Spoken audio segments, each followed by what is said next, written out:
Boa noite a todos, sejam bem-vindos. Eu sou o Roberto do FRK Advogados e hoje nós vamos falar sobre como distribuir seus entes queridos. Eu sou graduado pela Universidade Mackenzie, atuo no campo do direito civil e comercial, assim como na elaboração de contratos e estratégias processuais. Sou mediador capacitado pelo Instituto dos Advogados de São Paulo, IASP, sócio do FRK Advogados.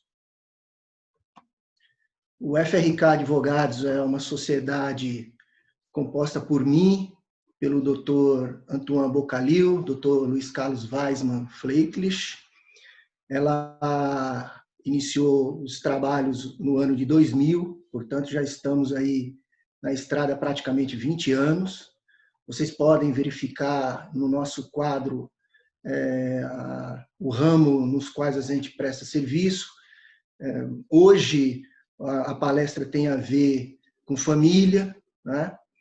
E é sobre isso que vamos nos desincumbir. Por favor, Sebastião, seus recados. Sebastião, por favor. Sebastião. Olá, sejam todos bem-vindos novamente ao webinar do FRK Advogados. É um prazer fazer parte desse grupo, estar junto com o escritório nesse processo de divulgação dos seus trabalhos no mercado, para que vocês possam aproveitar ao máximo desse evento. Quem quiser fazer algum tipo de comentário, algum tipo de pergunta, use de preferência o chat, né, até para a gente não ficar com várias pessoas falando ao mesmo tempo. Nós vamos ter um espaço, um tempo destinado aí no final para responder essas perguntas. Não precisa, quem gostou da apresentação, quer tomar nota de alguma coisa, fiquem à vontade, mas vocês vão receber posteriormente essa apresentação tal qual ela está aqui por e-mail. Então, não precisa ficar anotando cada um dos detalhes. E de resto, que eu posso dizer para vocês, tenho certeza que vai ser uma grande apresentação e aproveitem muito, tá bom? Sejam bem-vindos de novo e tá contigo, Roberto. Obrigado, Sebastião. Vamos prosseguir.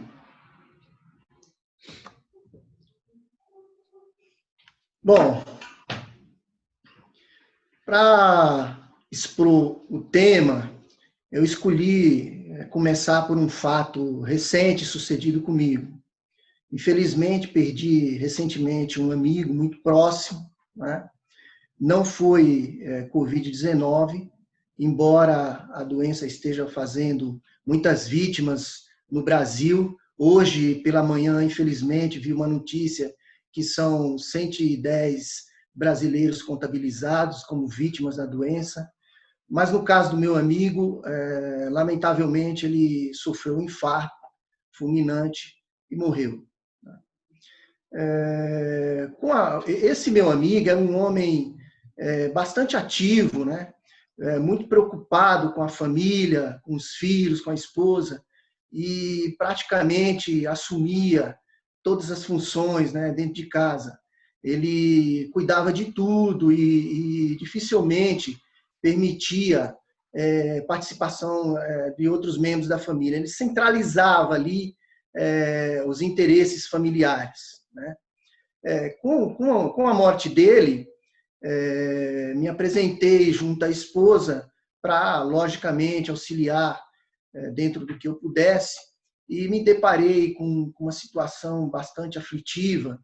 A esposa completamente perdida no meio daquele vendaval, os filhos, né, perdidos também, acuados, todos muito preocupados com a situação, e embora o sofrimento da morte do esposo e do pai, eles tinham também ali agregando o sofrimento da situação inesperada acontecida e sem um planejamento dos fatos, né, supervenientes a isso. Isso me fez refletir muito a respeito da morte. No nosso caso aqui, eu cheguei à conclusão que, na verdade, esse webinar que nós vamos tratar hoje não é sobre morte. Na verdade, é sobre vida. É sobre continuar após a perda de um ente querido.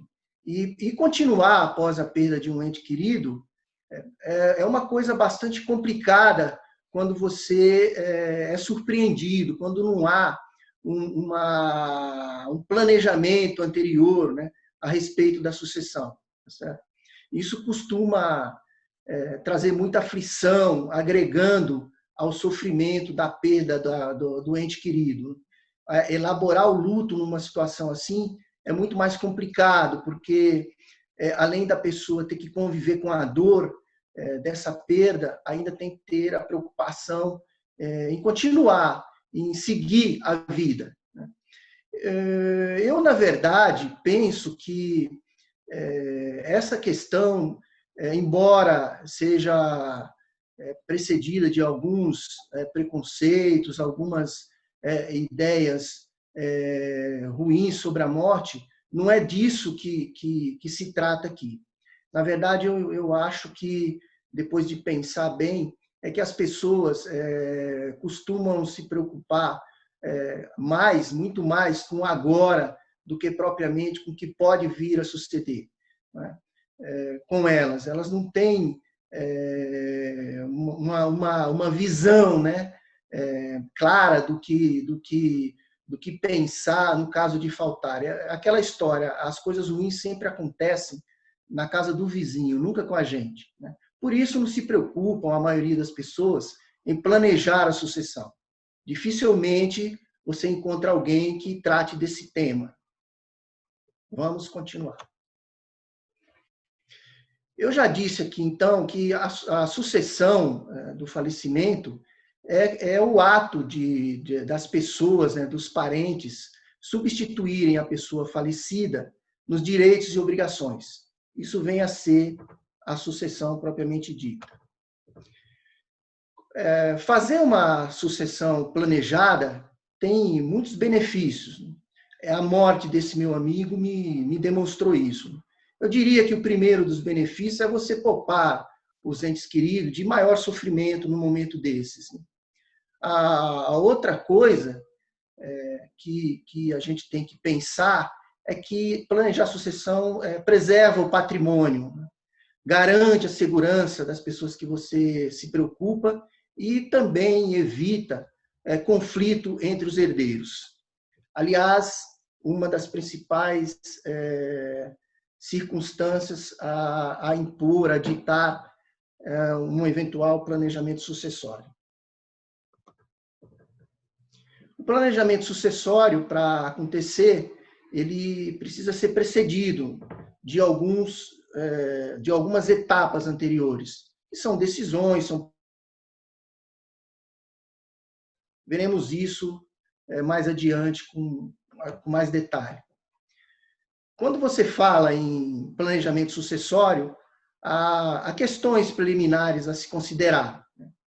E você tem que pensar na herança, o que vem a ser essa herança, você tem que pensar nos herdeiros, né? Você tem que pensar nas formas que, eventualmente, você pode utilizar para te auxiliar nesse planejamento sucessório.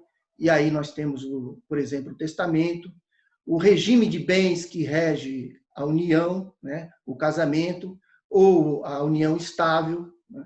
Esse regime de bens é uma coisa de bastante relevância no planejamento sucessório. Os impostos, né, que incidem na herança. Então, essas questões são preliminares e é de bom tom se debruçar sobre elas para se fazer qualquer planejamento sucessório. Vamos prosseguir. Quando a gente fala em herdeiros, né, a gente está falando em herdeiros aqui no sentido das prioridades que está na lei civil, tá certo?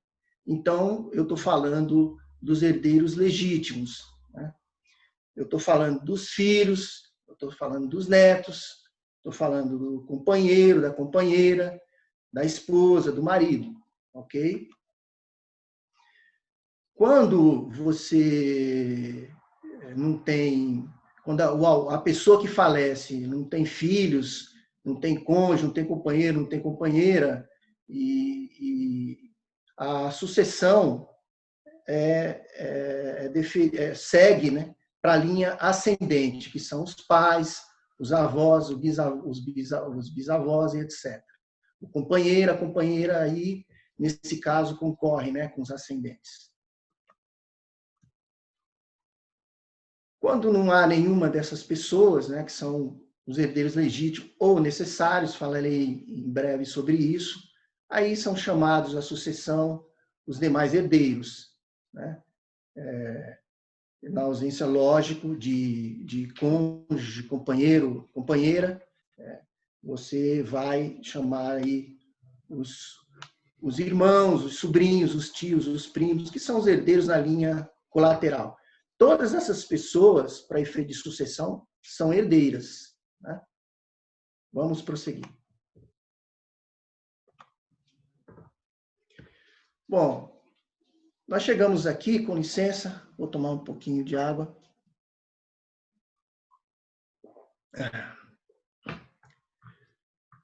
Nos herdeiros necessários. Que vem a ser herdeiro necessário? Herdeiro necessário são todos aqueles herdeiros que a lei defere uma reserva legal no patrimônio da pessoa falecida. Então, esses herdeiros, na verdade, já têm reservados naquele patrimônio da pessoa falecida um percentual dos bens. Quando eu falo nessa sucessão e havendo cônjuge, companheiro ou companheira, né, eu tenho que trazer para vocês o conceito de meação. A meação é a metade do patrimônio comum, tá certo? Em termos simples, para ficar de fácil entendimento. Na verdade, nós aqui não temos a pretensão de esgotar os assuntos, apenas dar uma ideia para podermos discutir com mais tranquilidade a questão do planejamento sucessório. Em que hipóteses alguém pode testar 100% dos seus bens? Isso é uma questão que a gente vai tratar com mais detalhes um pouco mais adiante, quando a gente for tratar do testamento. Contrato de seguro é considerado como herança? Bom, o contrato de seguro, ou melhor dizendo, seguro de vida, né, a gente considera como uma ferramenta de passível de uso no planejamento sucessório. Eu digo ferramenta porque eu vou tratar aqui de várias delas, né? Essas ferramentas, elas ajudam a gente a pensar o planejamento sucessório dentro das regras legais. Seguro de vida e seguro é uma coisa conhecida de todos nós, né? Quem não fez um seguro de carro, né? O seguro de vida, ele geralmente é colocado à disposição por grandes bancos, né? E é uma coisa de fácil aderência, de fácil obtenção. Geralmente você vai lá no banco, né? Você assina uma proposta de adesão a um grupo de seguro de vida e o valor da contribuição que você vai fazer é você quem dita.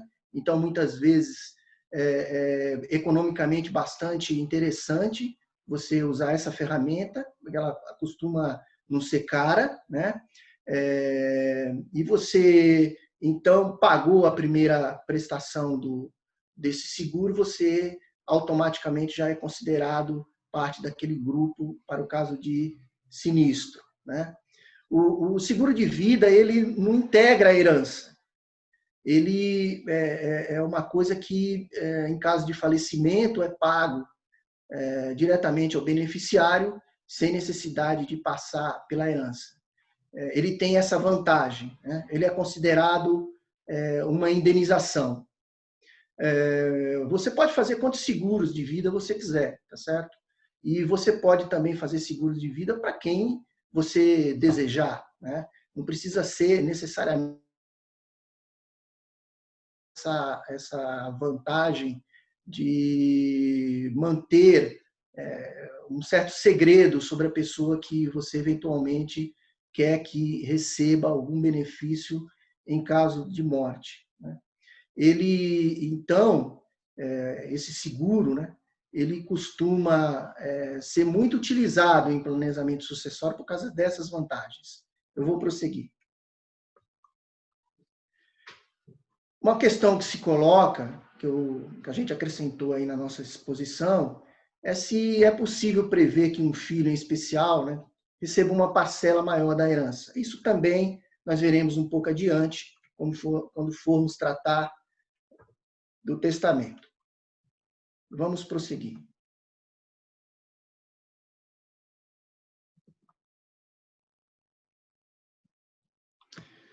Primeira coisa que se põe quando a gente fala de testamento é saber o que é. Eu, na exposição, pretendendo fugir da linguagem técnica, vou definir testamento como um documento que você faz, né? A forma a gente vai falar em seguida, onde você vai lá dispor a respeito dos seus desejos sobre o seu patrimônio ou sobre direitos não patrimoniais após a morte. Fazer um testamento é uma coisa que garante, né, o cumprimento do que você estabelecer e juridicamente dá certeza de que aquilo que você quiser colocar para após o evento morte seja cumprido. Mas o testamento mais recomendável e que o pessoal costuma utilizar é o testamento público. Esse testamento é feito perante o tabelião, na presença de duas testemunhas. O tabelião, logicamente, ele controla a legalidade das cláusulas testamentárias, né? Então você tem essa garantia, né? O testamento é um documento que admite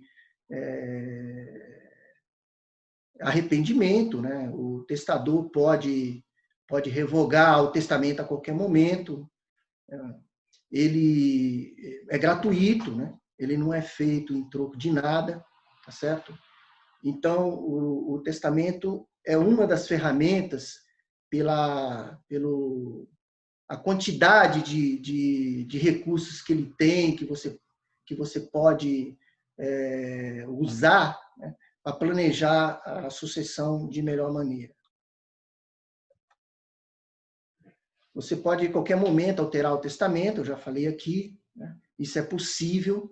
Quando você altera o testamento e você faz um novo testamento, é aconselhável que você repita no Novo Testamento, eventualmente, o que ficou, não foi revogado no testamento anterior. O ideal mesmo é você fazer a revogação total e fazer um novo. Mas se você não fizer isso, se você deixar revogar apenas uma parte do testamento, você vai repetir no Novo Testamento que você fizer aquela parte que não foi revogada, para garantir que não haja nenhum tipo de dúvida a respeito da sua disposição de última vontade. Vamos prosseguir. Outra ferramenta que é bastante importante no planejamento sucessório é o regime de bens no casamento, né?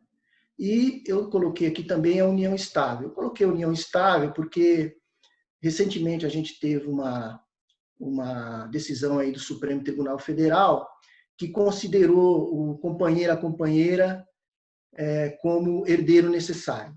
Isso é uma coisa muito recente, a gente não sabe exatamente ainda como isso vai ficar, mas por uma questão de garantir uma apresentação mais fiel à realidade, a gente acrescentou aí nesse tópico a união estável. A união estável, ela pode ser feita através de documento particular e os companheiros podem, inclusive, escolher, né, o regime que vai reger os bens na união estável. Isso aí é uma coisa que, conversando e dependendo da vontade, da necessidade, dos objetivos do casal, é possível de ser feito.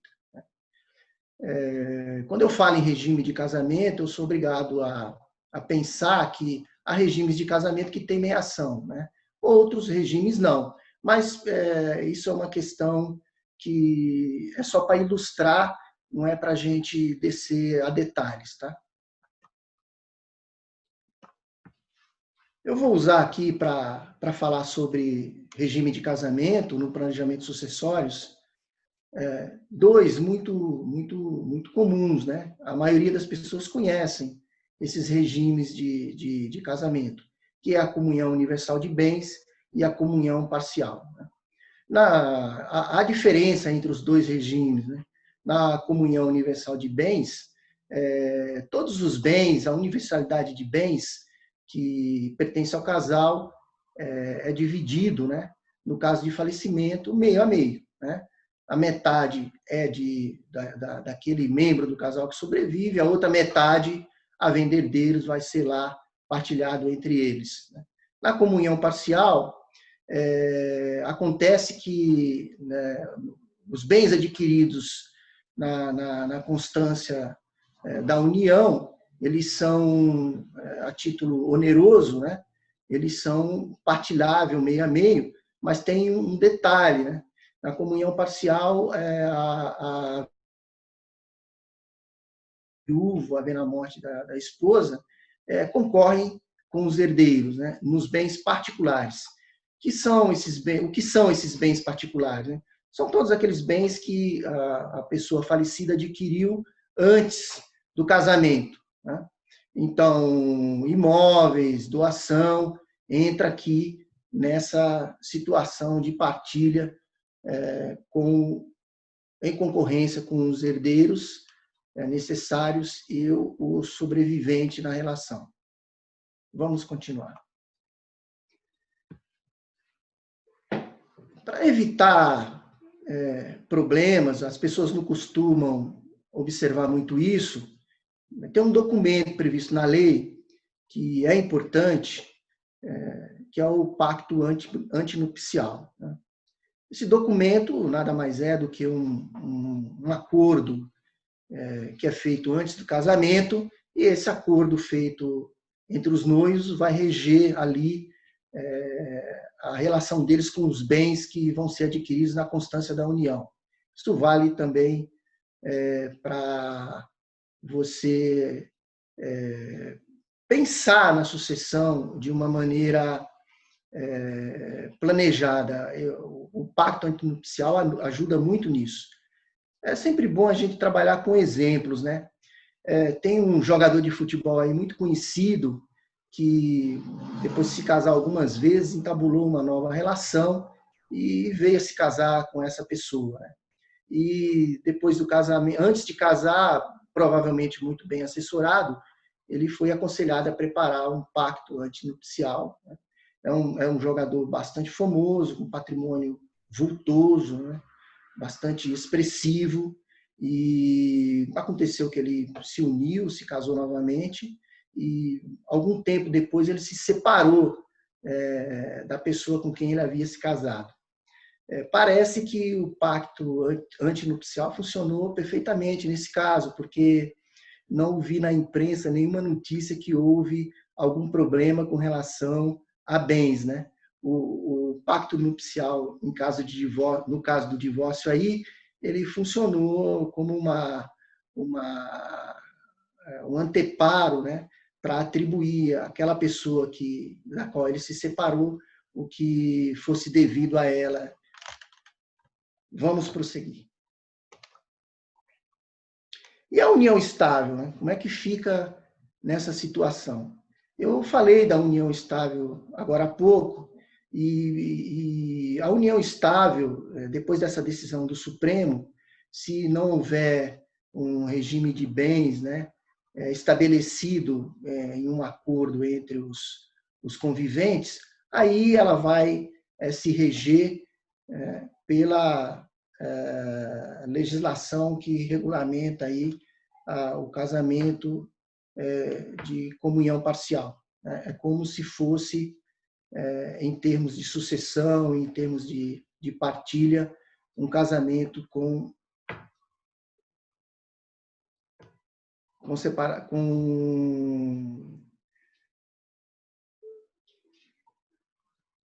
com comunhão parcial. É isso aí.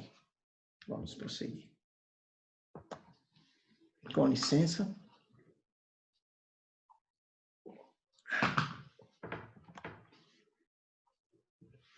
Bom, pessoal, é comum a gente ver as pessoas pensando em evitar o inventário, né? Isso é possível de ser feito através da doação dos bens ainda em vida, mas a doação é uma coisa que precisa de cuidados, né? Você precisa pensar muito bem antes de efetivar uma doação aos seus herdeiros em vida, né? A doação em vida você pode fazer, mas não pode se esquecer que ela não pode prejudicar a sua própria subsistência. Então, é comum se fazer a doação com reserva de usufruto, né? Isso é muito comum. É também uma ferramenta de planejamento sucessório, né? Porque você, ao antecipar a sucessão, você também está zelando para manter o patrimônio, preservar o patrimônio e evitar conflito entre os herdeiros. Você, lógico, sempre vai ter que tomar muito cuidado com essas coisas. Pode acontecer, e aí eu gosto de trazer os exemplos, né? De você, antes de doar, ter uma atenção, ter todo um carinho dos herdeiros, e depois da doação, isso simplesmente deixa de acontecer. Você passa a vivenciar a ingratidão, né? Então, aquilo que era uma coisa planejada para ser boa, acaba se transformando num problema, né? Também já vi questões de usufrutos feito sem alguma cláusula de restrição, né? Trago aqui o exemplo de uma senhora que antecipou, através da doação dos bens com usufruto, os filhos. Um dos filhos, quando recebeu esses bens, ainda era solteiro, e depois veio a se casar. E ela, infelizmente, contraiu uma doença, e os direitos que os imóveis rendiam, né, que ela recebia, não eram suficientes para ela se tratar. Ela precisava vender um imóvel para poder fazer o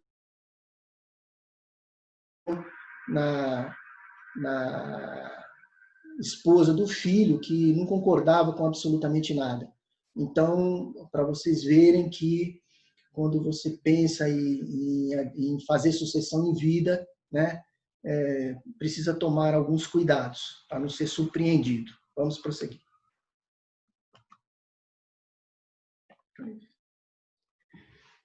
Aí fica a pergunta de saber, quando você vai fazer doação em vida, né, qual o imposto que incide. Bom, aqui no estado de São Paulo, tem um imposto que incide sobre a doação, que é de 4%, tá certo? Então, doação paga imposto, ok? Vamos prosseguir.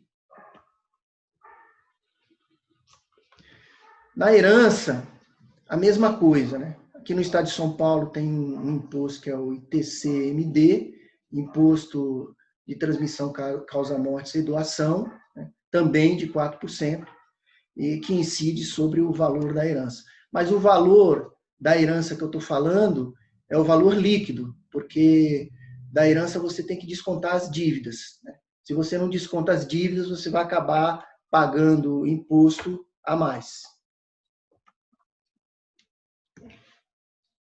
Esse imposto, o ITCMD, ele está aí com um projeto de lei na Câmara dos Deputados aqui do Estado de São Paulo e deve sofrer mudanças. Vamos falar disso um pouco melhor depois. E esse projeto de lei, né, ele pretende, na verdade, criar um imposto progressivo aqui no estado de São Paulo, né? E esse imposto progressivo, ele vai levar em conta, logicamente, o valor dos bens da herança ou da doação, né? Ele pode até dobrar o valor, dependendo do valor do patrimônio que está sendo ali tratado, né? Estou falando do projeto de lei 250/2020. A gente tem acompanhado esse projeto de lei, a tramitação dele na Câmara dos Deputados, e muitos especialistas têm opinado e dito que ele tem muita probabilidade de ser aprovado, até porque ele está centrado na questão social, ele está centrado na crise do Covid-19. Então, ele provavelmente será aprovado aí na Câmara, né? Quem tem pretensão de fazer planejamento sucessório tem que atentar para esse fato, né? Hoje o imposto ainda é de 4%, né? Amanhã não sabemos como é que isso ficará, né? Vamos prosseguir. Bom, planejamento sucessório, ele é feito para evitar problemas, tá certo? Ele é um assunto, né? É uma matéria de bastante complexidade. Para você fazer planejamento sucessório, você vai precisar examinar muitas variáveis, você vai precisar consultar documentos, vai precisar provavelmente falar com a sua família, você vai precisar fazer todo um estudo e você vai precisar, logicamente, de profissionais capacitados para auxiliá-lo em todas essas tarefas, ok? Eu vou voltar um pouquinho, vocês me permitam, porque tem um assunto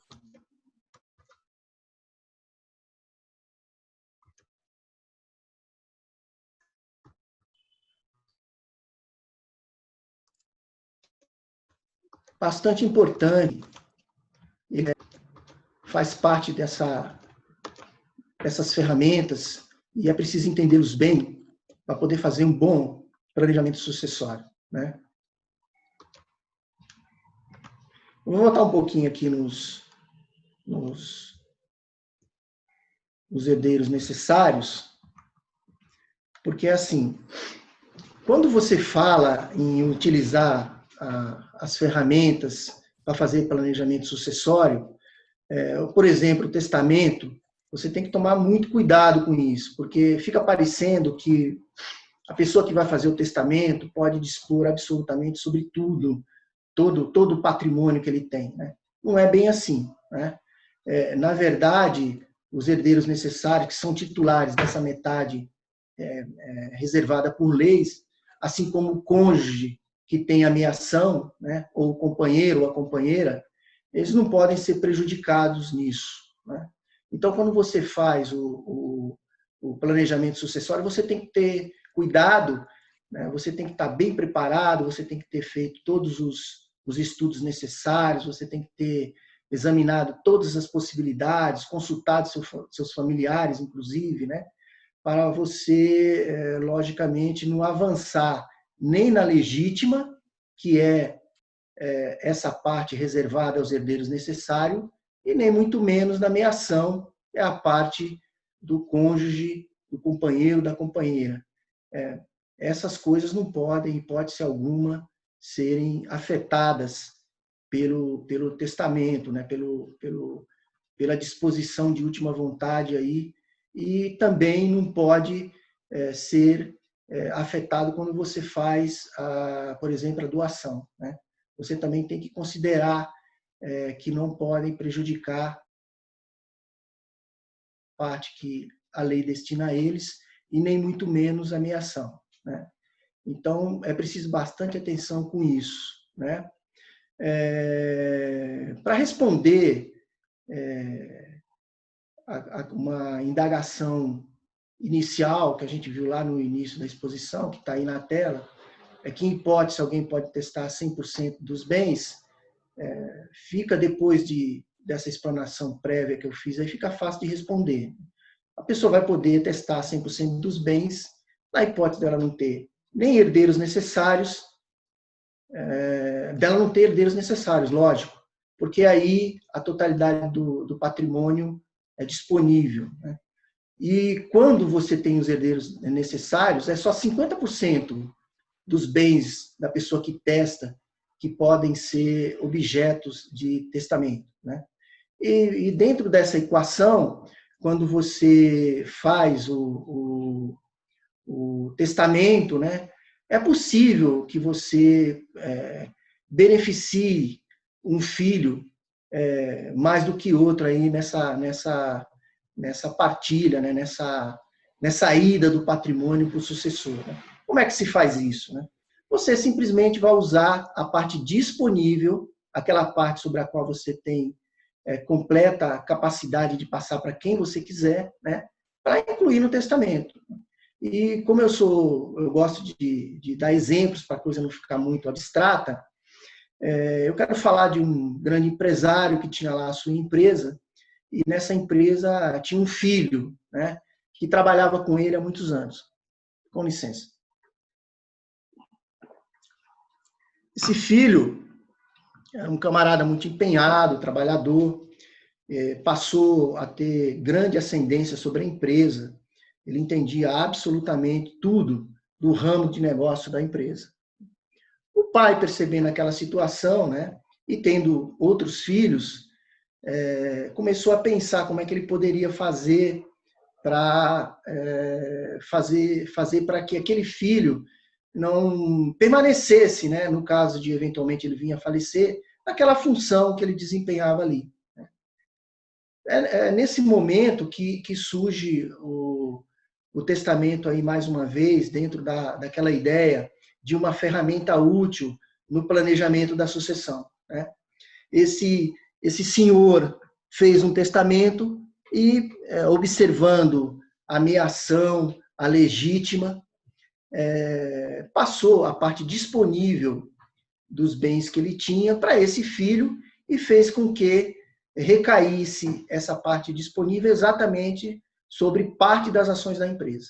Então, esse filho, além da legítima, acabou recebendo a parte disponível do pai. Essa é uma operação perfeitamente legítima, né, dentro de um planejamento sucessório. Lógico que antes de fazer tudo isso, esse senhor teve o cuidado de examinar todo o patrimônio dele, teve o cuidado de convocar os filhos todos, de convocar a esposa, de conversar com todo mundo, para não criar ali, com licença, um problema, né, com os demais herdeiros.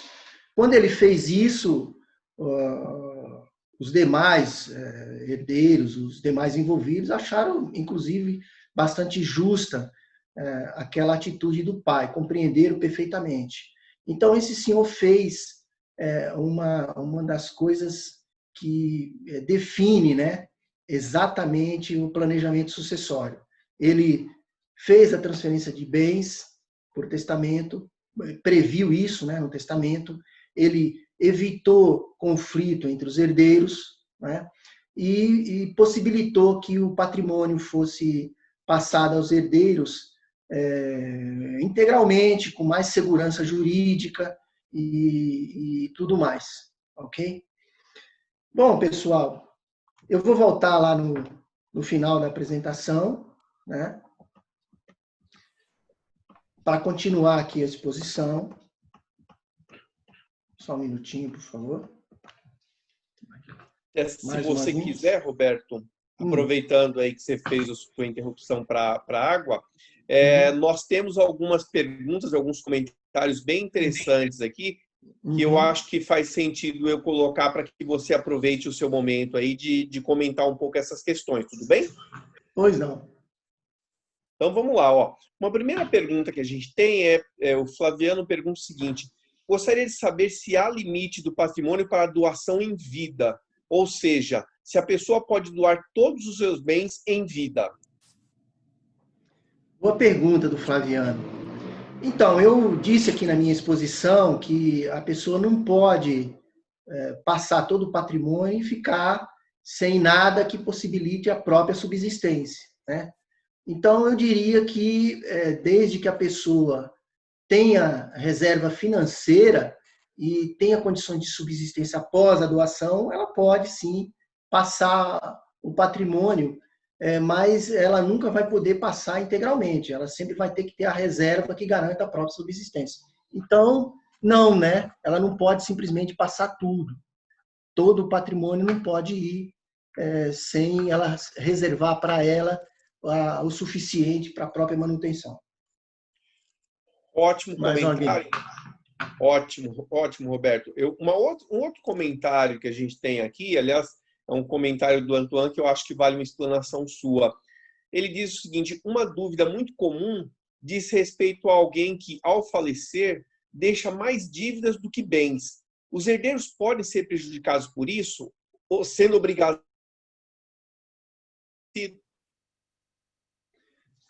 Excelente pergunta. Não, os herdeiros, eles não respondem por dívidas do falecido.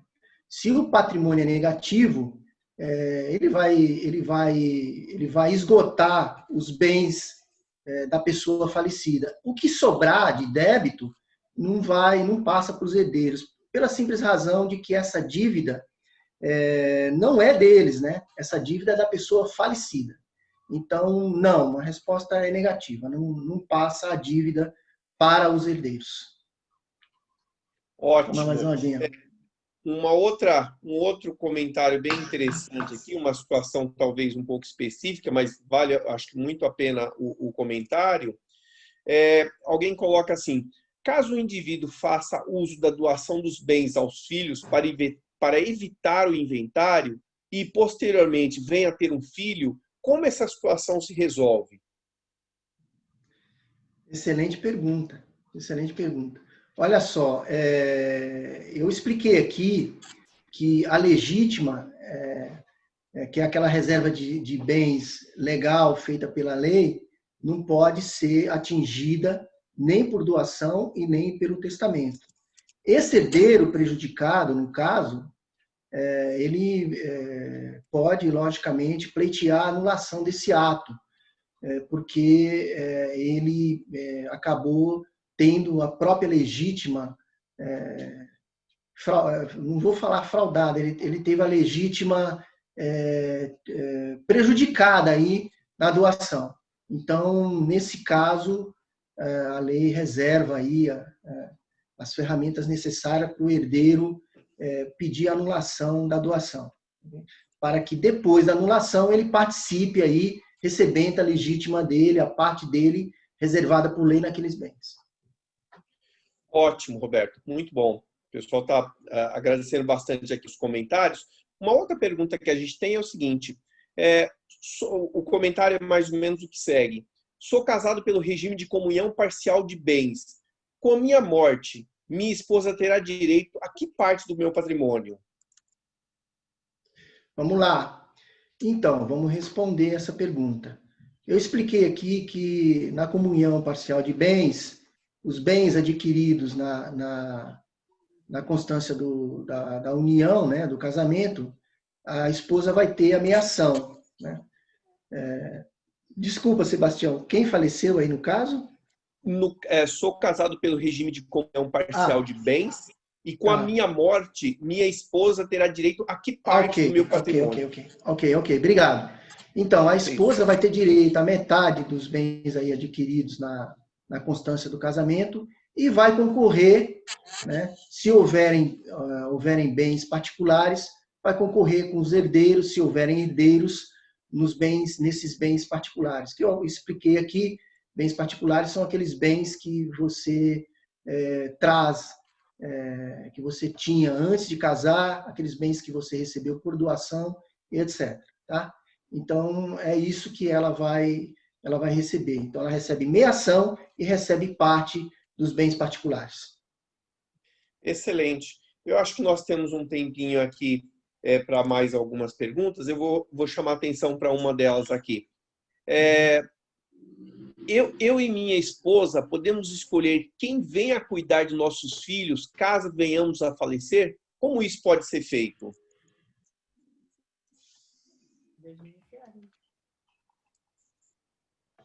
Ficou claro aí, Roberto? Desculpa, Sebastião, eu não consegui entender, porque Eu deu um vou problema na repetir. internet, ela está instável, eu não ouvi. Não se preocupe, eu vou repetir, não tem problema.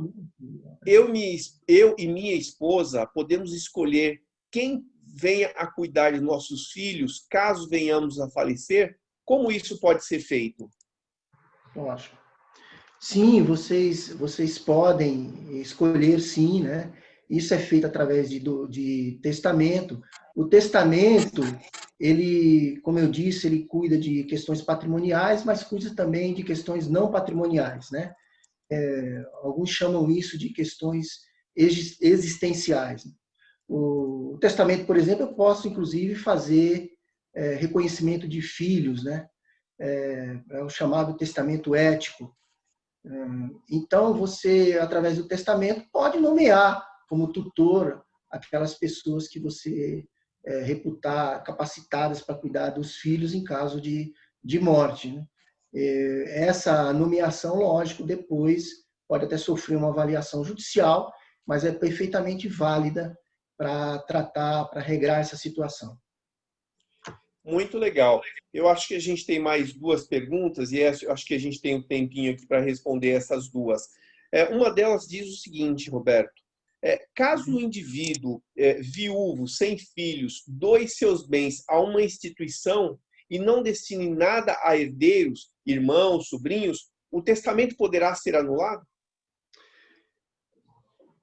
Boa pergunta. Pois essas pessoas que são mencionadas, né, sobrinhos, irmãos, tios, primos, não são herdeiros necessários, né? Então, como eles não são herdeiros necessários, esse testamento que dispôs sobre esses bens a favor de terceiro é perfeitamente válido. Ele não é anulável, ok? Testamento só é anulável quando a pessoa que faz o testamento ignora a legítima ou ameação, né? Nesse caso, então, o testamento é plenamente válido. Não anula, não, o testamento nessa hipótese, tá, Sebastião? Ótimo, ótimo, Roberto. Eu acho que está aberto aí para os seus últimos comentários, eu acho, na noite de hoje, e aí em seguida a gente vai dar os nossos recados finais do evento, os nossos recados para os próximos eventos. Então, por favor, seus últimos comentários aí para a gente fazer iniciar o nosso fechamento. Ok. Quero agradecer a todos pela presença. O tempo é curto, né, para a gente falar. Não tivemos aqui a pretensão de absolutamente esgotar o tema. As ferramentas que podem ser utilizadas para planejamento sucessório são muitas e variadas. Essas que eu citei são apenas uma ideia, né, do universo que isso abrange, né? Se as pessoas que participaram tiverem absorvido alguma informação disso que a gente trouxe, eu já fico muito satisfeito, agradeço, né? Muito obrigado e até breve. Vou seguir aqui. Bom, aí se passar, eu acho que o Antoine vai comentar um pouco. Quer comentar sobre o livro, Antoine? Claro, com prazer. Boa noite a todos. É uma satisfação estar aqui com vocês e ter acompanhado essa exposição do Roberto. Falando um pouco do livro, esse livro cuja capa vocês estão vendo, ele nos trouxe muita satisfação. Por quê? Nesse tempo de pandemia, né, que fica todo mundo confinado, muitas pessoas acabam não percebendo a possibilidade de usar de uma forma muito produtiva, né, desse tempo que às vezes nos parece excessivo e gera tédio. Então, como eu faço parte de um grupo de mediadores e conciliadores do Fórum do Butantã, lá existe uma equipe muito grande que trabalha com mediação. E uma das mediadoras teve a ideia de organizar contos, né? Reunir histórias baseadas em fatos reais, baseadas em casos de pessoas que foram atendidas por nós, seja no fórum, seja em mediação privada, porque esse é um trabalho que nós fazemos também no FRK, e cada mediador teve a possibilidade de relatar algum caso que tenha considerado interessante, e a reunião desses textos gerou esse livro, né? Foi interessante também que o fato de nós lançarmos esse livro usando da plataforma da Amazon, não sei se todos conhecem, mas a Amazon tem uma plataforma com mais de 1 milhão de títulos facilmente acessíveis via internet. Você cria uma conta e você acessa o livro, que é em formato digital, ou também nos dois formatos. Esse livro, em particular, nós lançamos tanto no formato digital quanto na forma física. E você faz o pedido, se você fizer a compra no formato digital, você recebe em menos de 1 minuto o livro no seu computador ou no seu dispositivo eletrônico, né? Incrível como essas coisas ficaram fáceis. E eu, particularmente, participei aí com um caso que nós atendemos no escritório envolvendo inventário. Chegou uma cliente, no caso, o pai dela havia falecido fazia 5 anos e ela estava em conflito com o outro herdeiro e a mãe. E imaginem vocês, 5 anos de inventário. E quanto tempo mais não levaria isso para ser resolvido, né? E por meio da mediação, nós conseguimos o processo em 6 meses. E esse processo terminou por meio de um acordo entre todos os envolvidos, ou seja, não só terminou em 6 meses, como ficou todo mundo satisfeito. Que é uma combinação que dificilmente se alcança quando um processo é conduzido até a sentença, né? Então, nós no escritório aprendemos já há algum tempo que o processo é sempre a última hipótese, o pior caminho, né? É o caminho que resta quando não há outro. E existem muitas outras formas de se resolverem as questões envolvendo inventário e sucessão. Então, eu quero convidá-los, aqueles que tiverem interesse numa leitura voltada à prática da mediação, essa é uma boa sugestão. Obrigado pela atenção de vocês. Quer passar aí, Roberto, só para a gente dar os últimos recados?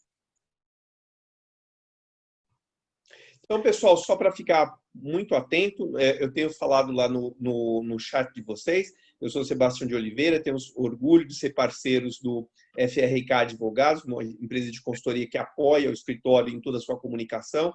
Nós sempre fazemos as comunicações dos próximos eventos, agora, no próximo mês, meados de setembro, nós temos um novo evento.